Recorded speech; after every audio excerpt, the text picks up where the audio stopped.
interested in antibiotic resistance and how they're being overused and abused. So we couldn't test on humans because BTM scientists won't let us do that.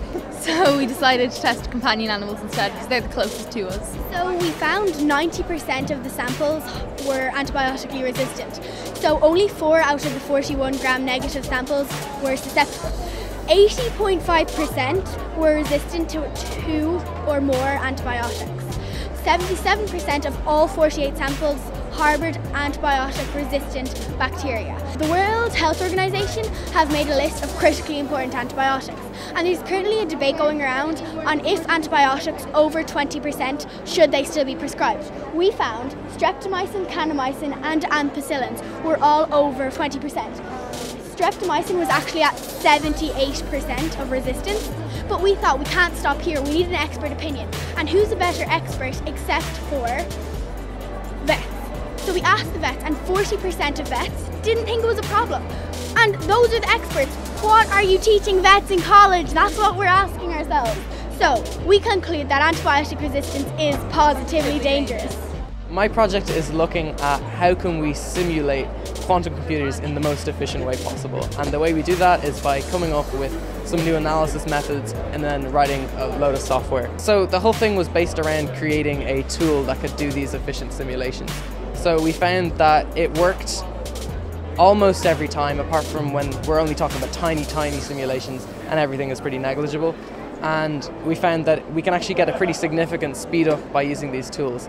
And what I'm going to do next is integrating that with already existing tools so that pretty easily you can go and use the software, and that's already been done, so you can already go and choose this as a simulator and start running computations and simulating. Well, we decided to pick this project because we've always been very interested in NASA and the work they do, and we were looking at projects to do, and we found out that NASA might be returning to the moon. And you might have heard a few weeks ago that China landed a moon rover on the dark side of the moon, so it's a very interesting area because they might, in the future, they might be planning to set up a habitat there so they can live there for a long time. And they would need a system to grow plants in, as they give out oxygen and they also take in the carbon emissions emitted by humans. We hope it'll be going up on the moon anyway, but we found it a bit difficult at the start for making the Perspex case and finding something to act as an insulator and finding the right nutrient concentration for the water. Right here in this we are growing lettuces and radishes, but if we were to do it again, we'd be growing plants that have more nutritional value. Our project is Can Scientists Tame the Lion's Mane? So first we wanted to find out why they're here, why there's been such an invasion off the west coast of Ireland, and then our second part of our project is can we turn them from a problem into a solution? We were swimming during the summer and we noticed there was a huge increase in these lion's mane jellyfish. We looked into it and National Biodiversity Data had recorded 1 sighting in 2017 and 157 in 2018, so we just thought that this was really interesting. Our main was we want to see if they're a problem or solution. So they're a problem because they really harm our aquaculture and tourism, because they produce a toxic protein that harms the fish, the salmon, the oysters.